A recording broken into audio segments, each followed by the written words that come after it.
Alrighty guys, got my hot chocolate because for some reason LA today is actually pretty cold today. But anyways, aside from that, we're gonna talk about the S1H, the photo side.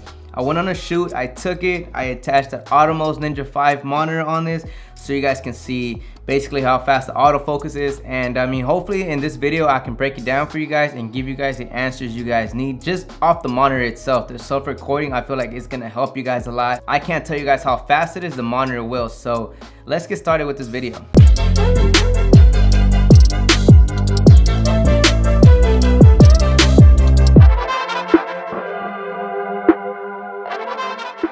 Alright guys, so this was actually fun. I did not expect, first of all, before I even show you guys anything, this camera takes killer photos. I mean, that's just, you guys will see down the line. But there was a lot of downfalls to this camera, of course, as well, that you guys will see. But before we get started with anything like that, I do want to break down what we used on this camera. So first of all, let me go ahead and turn this camera on. And the autofocus settings that we went through, it was the face detect autofocus for some of the shots, and then the other one was the one area. And the reason why I chose these two autofocus settings is because for me, from trying all of them, I feel like these two are the most accurate. If you pinpoint that little square anywhere, the autofocus is gonna grab that little square. So it's just something reliable for me that I found from all of them, so that's why I chose that. And also, I do want to mention that I used a Sigma MC21 adapter, so this camera is not going to be used to its full potential when it comes to autofocus because the adapter tends to ruin that. But also, keep in mind that I shot with the Sigma 35mm 1.4 and I shot everything at 1.4. The reason for that is I wanted to test this camera out in its true potential. I wanted to see what it can do, because 1.4 in a wide angle lens is pretty hard. You know, there's so many things around in the background, it can grab anything in focus. So I wanted to see if it's gonna attach to the person that I'm shooting, and overall just get some crispy images with the 1.4. So let's get on with the scenes. And also the model that I have in this video is my boy D-Rex. So if you guys can, please subscribe to his channel, I'll appreciate that. Link will be in the description below as well. He makes dope music, by the way. But now let's check to see how this camera performs.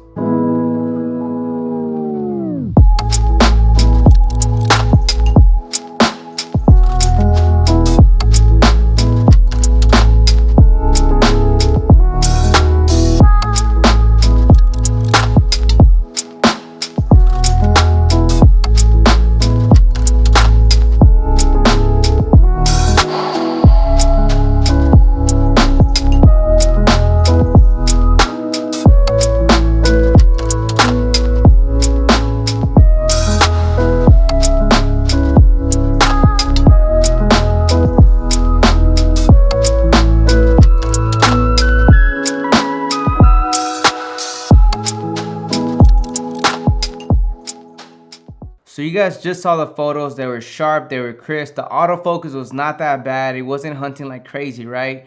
Everything looked good, but now this is where things get really interesting.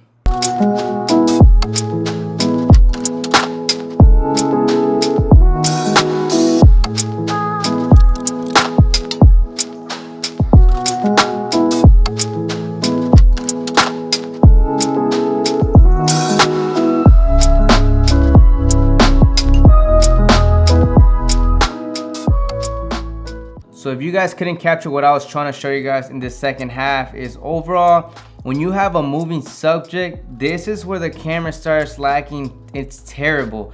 You cannot rely on this camera when you have moving subjects because it's not gonna grab. At that point, honestly, what I thought is you might as well go on manual focus and you have a better chance of getting an image captured than going with this and having an autofocus. Now, I'm not sure if it's because I have the Sigma MC21 adapter. Maybe that's why, I don't know. But again, based on what I was shooting, it was not doing a good job. You guys saw for yourselves, it was not capturing anything. The camera was trying to find somewhere to focus on, but it wasn't. And at times it did lock in, but by that time the subject already did a step forward and it was out of focus. So this camera is not something that I would recommend for you guys to take on, let's say a wedding, sports, events, anything that's fast paced or movement. But if you're trying to shoot, let's say studio, you have a structured environment and stuff like that, this camera is going to do the job. It's going to give you the quality and the look that any other camera in this world is going to give you based on what I saw. Now, I will leave some of those photos down below for you guys to download so you guys can see them in high res, because I know YouTube tends to compress the photos and video and everything. So go ahead and download them. I'll have them for you guys to go ahead and check them out, test them out. But yeah, I mean, this camera is great, quality is amazing, but when it comes to the photo side, just know if you're trying to do studio and anything structured, it's gonna do its job. But when you're trying to go into sports or you're trying to have the subject moving and whatnot, that's where it's done deal and it's not gonna do the job. You might as well go with like Sony or Canon or Fuji, or I don't know what other cameras have great autofocus. So overall, hopefully this video tend to help you guys. I know it wasn't like the craziest in-depth. I mean, I'm never great at that. But overall, hopefully the auto mode show you guys how the autofocus works in this camera. Now again, those two settings are the ones that work for me. The picture profile, in case you guys didn't see, because I don't think I mentioned at the beginning, it's a natural picture profile. That's what I shoot with any camera that I shoot with. And yeah, that's pretty much it, guys. Hopefully you guys liked this video. If you guys did, hit that subscribe button and that bell notification for future uploads. And comment below if you guys have any additional questions in regards to this video. And yeah, I'll catch you guys on the next one. But actually, hold on one second. So I have the Mavic 2 Pro, right? And I have now the Mavic Air 2. So this most likely will be one of my next videos. If you guys have any questions in regards to this video that you guys would like me to put these drones to the test, feel free to leave a comment below. I feel like just letting you guys know now. So hopefully maybe I will forget things and you guys might have some additional questions or whatnot that I might be able to cover in that video. But that's pretty much it for now. I'll catch you guys on the next one. Peace out, guys. Oh my God. Now I gotta put these back. What was I thinking?